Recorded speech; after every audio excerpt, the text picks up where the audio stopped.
के घर पे पधारे हुए हैं, कुछ कहना चाहेंगे? कुछ नहीं, बस बप्पा का आशीर्वाद बना रहे। जिस तरह से पहला साल था और आज 8वां साल है, बप्पा अपना आशीर्वाद बनाए हुए हैं। बस यही बोलना चाहूंगी, बप्पा इसी तरह अपना साथ और आशीर्वाद बनाए रखें। अभिनय के साथ साथ राजनीति में कदम रखें, बहुत अच्छा है, काफी चर्चा है पूरे हिंदुस्तान में आपकी।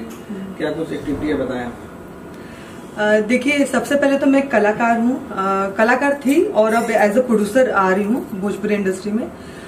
मेरी नमक हराम आ चुकी है और अभी जस्ट मैंने एक फिल्म कंप्लीट किया है, व्हाइट कॉलर, जिसमें हमारी अभिनेत्री है दबंग महिला पुलिस के किरदार में है शुभी शर्मा जी, और काफी कलाकार हैं। मैंने अभी बिहार में रोजगार के हिसाब से, जैसे कि आप लोग जानते हैं, मैं लोक जनशक्ति पार्टी रामविलास मैंने ज्वाइन किया है, और मैंने इस चीज को ध्यान में रखते हुए पॉलिटिक्स ज्वाइन किया कि मैं एक कलाकार हूं और मुझे लगता है कि मैंने जितने इंडस्ट्री में काम किया उसमें बिहार से मतलब 80% लोग बिहार के होते हैं और बिहार में इतना टैलेंट है, लेकिन वो दबा हुआ है।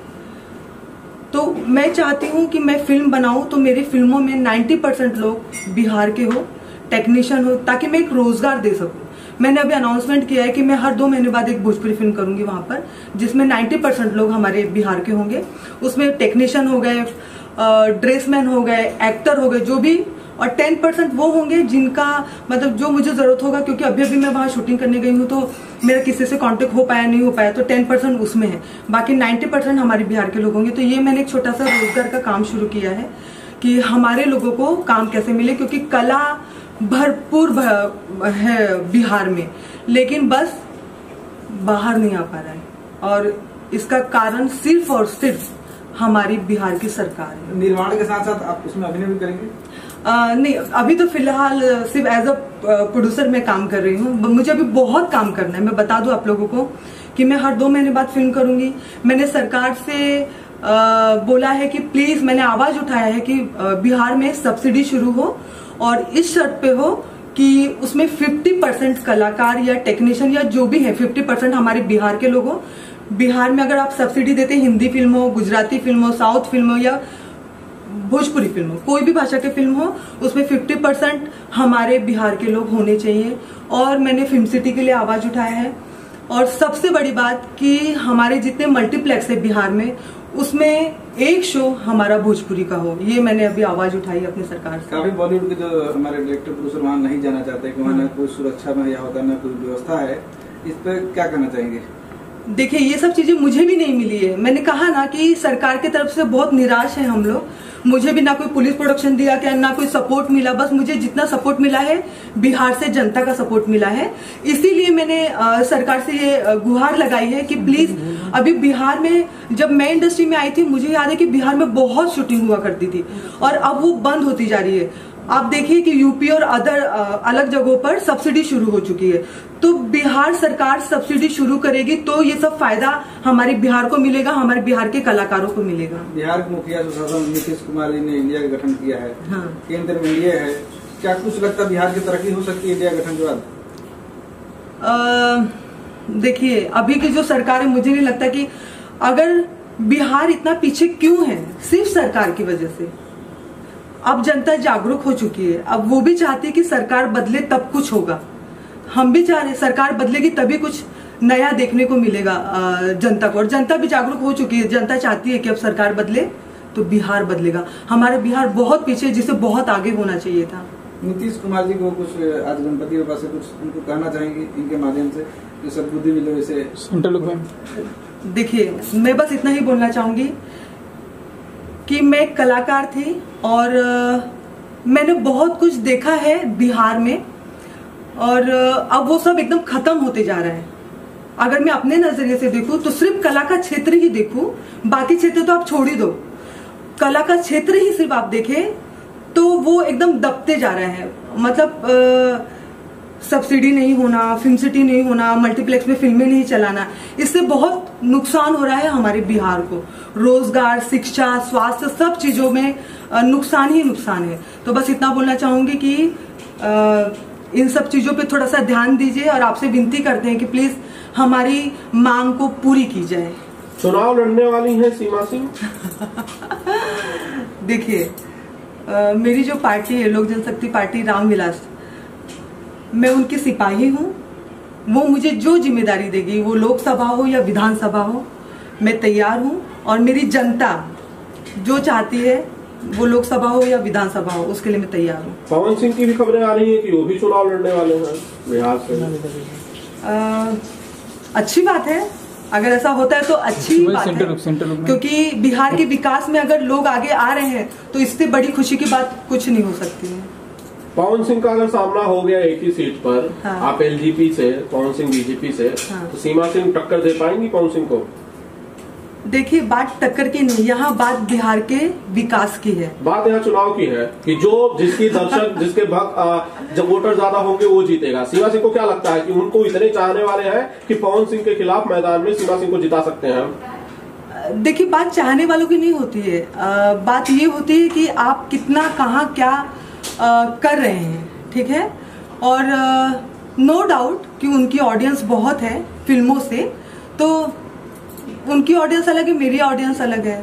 जनता जो चाहेगी, जनता जो फैसला करेगी, उसके ऊपर हम लोग उसे तो स्वीकार करना ही पड़ेगा। तो हम तो जनता के ऊपर सब छोड़ते हैं। पवन सिंह की बात छोड़ दीजिए, खेसारी लाल की बात छोड़ दीजिए, निरहुआ की बात छोड़ दीजिए, हाँ। किसी भोजपुरी कलाकार के सामने अगर मैदान में सीमा सिंह को उतारा जाए, हाँ। तो क्या उतरेंगी? इंडस्ट्री का साथ देंगी, मैदान छोड़ देंगी कि भैया आप ही लड़ लो, मैं नहीं लड़ूंगी, या फिर दो हाथ हो जाएंगे चुनावी? नहीं, ऐसा नहीं। मैदान में उतरे तो जाहिर सी बात है कि डट के सामना करेंगे। बाकी मैंने ये बोला, मैं तो अपना 100% दूंगी। मैं अभी जो मैंने काम शुरू किया है, रोजगार के हिसाब से ही मैंने काम शुरू किया है ना। मेरी नीयत एक सेवा भाव करने की है। मैंने क्या कहा कि जनता जो फैसला लेगी, हमें वो स्वीकार है। अब वो मैं हूँ या कोई और हो, हमें स्वीकार करना ही करना है। फिल्मों में आपकी वापसी नहीं हो पा रही है सीमा जी? पिछले साल यही मैंने ये सवाल पूछा था कि आप फिल्मों में कब आएंगी। 700 से ज्यादा गाने करने के बाद आप फिल्मों से अचानक से गायब हो गई। इंतजार अभी भी फैंस आपके करते हैं? देखिए, फैंस के लिए ही अब मैं फिल्म नहीं कर रही हूँ। अब मैं एज अ प्रोड्यूसर आ रही हूँ ताकि मेरी फिल्म आती रहे। बाकी रही मेरे काम की बात, तो अभी तो फिलहाल मैं कोई काम नहीं कर रही हूँ। हाँ, लेकिन भोजपुरी इंडस्ट्री मेरा घर है, मेरा परिवार है, और मेरा अपना भी होम प्रोडक्शन है। कभी मेरा मन किया, मैं कलाकार हूँ, कलाकार कभी मरता नहीं है, तो कभी मेरा मन हुआ काम करने का तो हाँ, जरूर मैं काम करूंगी। आपका परिवार अलाउ नहीं करता है शायद? कौन बोल दिया ये बात आपको कि मेरा परिवार अलाउ नहीं करता है? अगर देखिए, कैसे समझाऊं मैंने जब स्टार्टिंग इंडस्ट्री छोड़ी थी ना, तभी भी मुझे काफी लोगों ने ये सवाल किया था कि परिवार की तरफ से दबाव है क्या। ये देखिए, अगर परिवार की तरफ से दबाव होता तो शायद मैं एज अ प्रोड्यूसर भी नहीं आती। मैंने इंडस्ट्री अपनी मर्जी से छोड़ा है। मैंने 11 साल काम किया है, और काम और परिवार, मैं दो नाव पे सवार नहीं होना चाहती थी। मैं एक नए परिवार में जा रही थी, मुझे परिवार को जानना था, मुझे अपने वैवाहिक जीवन को समय देना था, बस इसलिए मैंने इंडस्ट्री छोड़ा था। बाकी एक कलाकार अगर होता है ना कि अगर मैंने खुद, मुझे किसी का जोर जबरदस्ती होता और मैंने इंडस्ट्री छोड़ी होती, तो शायद 1 या 1.5 साल, उससे ज्यादा मैं नहीं रुक सकती, और 1-1.5 साल के बाद मैं वापस आती काम करने के लिए। तो मैंने काम अपनी मर्जी से छोड़ा है, और अब अभी भी जो कर रही हूँ ना, वो मैं अपनी मर्जी से कर रही हूँ। मेरा परिवार हर चीज में मेरे साथ है, मेरे सपोर्ट में है। तो ये तो कब से ससुराल की बातें हो रही थी, हाँ। नैहर की बातें करें, क्या वहाँ के बारे में क्या सोचती है? नहीं, बेटी खुश तो माँ बाप खुश।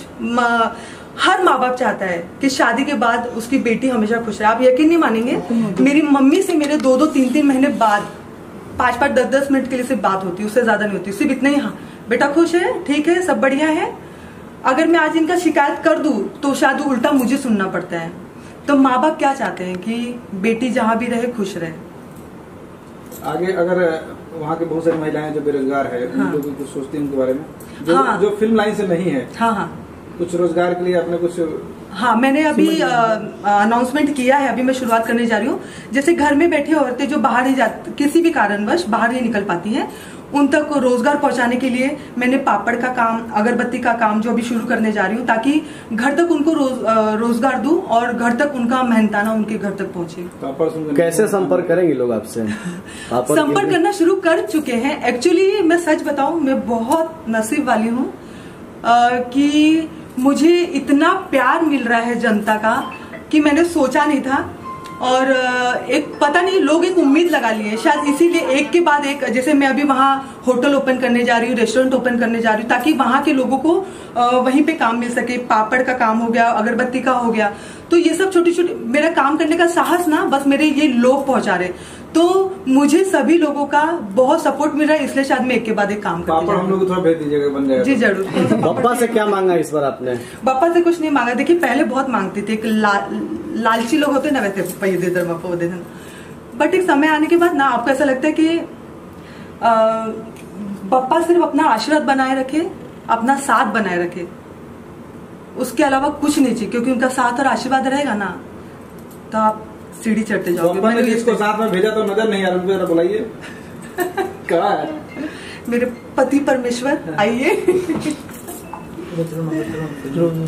पति परमेश्वर, मेरे करता धरता, मेरे माई बाप, मेरे सब कुछ। कैसे हैं सर? बहुत बढ़िया सर। आप पे आरोप लगता है कि आप सीमा जी का काम नहीं करने देते इंडस्ट्री में, काफी दर्शक जो है वो। एक मिनट रुकिए, पहले आप इनका मासूम चेहरा देखिए और मेरा मुंह देखिए, आपको लगता है ये मेरे पर दबाव डालेंगे? नहीं, मार्केट में जैसे खबर है उसकी बात की जाएगी। देखिए कम से कम मार्केट में इतना तो है कि लोग सोच रहे हैं कि मेरा चलता है घर पे, बाकी तो आप सब लोग जानते ही किसका चलता है। यही नहीं, हर घर में किसका चलता है ये सब जानते हैं। सौरभ जी, आप प्रोड्यूसर बन गए, आपने प्रोडक्शन कंपनी शुरू की, क्या सिर्फ इसलिए क्योंकि आपकी पत्नी सीमा जी फिल्मों से थी? नहीं सर, मैं थोड़ा करेक्शन करना चाहूंगा। हाँ। माफी है, ठीक है। मैं प्रोड्यूसर नहीं हूँ, ठीक है। प्रोड्यूसर सीमा ही है और इसके नाम पे ही कंपनी भी बनाई गई है, ठीक है। तो ऑल इन वन सब कुछ यही है। देखिए मैं एक चीज बोलना मैं बैक सपोर्ट हूँ सर। मैं सिर्फ एक चीज बोलना चाहूंगी, करते सब ये हैं, लेकिन ये मेरा सपना पूरा कर रहे हैं। तो ये अपना नाम नहीं देते, यही इनका बड़प्पन है। ये हर चीज में कि ये तुमको करना था ये तुम करो, ये तुम्हें करना था ये तुम करो, ये हमेशा मुझे सपोर्ट किया। और मैंने कभी कुछ एक चीज बोल दिया ना कि मुझे ये करना है, कुछ तो बुराई कर दीजिए, सिर्फ तारीफें कर रहे हैं कब से। बुराई करने ये महिलाएं बुराई सुनना चाहती हैं। नहीं, बुराई करने लायक तो कुछ भी नहीं। हाँ, इनसे पूछ लोगे तो शायद बहुत कुछ होगा, लेकिन मेरे पास बुराई करने लायक क्या भैया भाभी ने कभी आपको डांटा? कुछ बताइए कुछ। नहीं, अभी आप सामने पूछिएगा तो कैसे बताऊंगा? नहीं पॉसिबल ही नहीं। अमिताभ बच्चन ने कौन बड़ा करोड़पति नहीं चल रहा। Okay ma'am, thanks ma'am, thank you so much.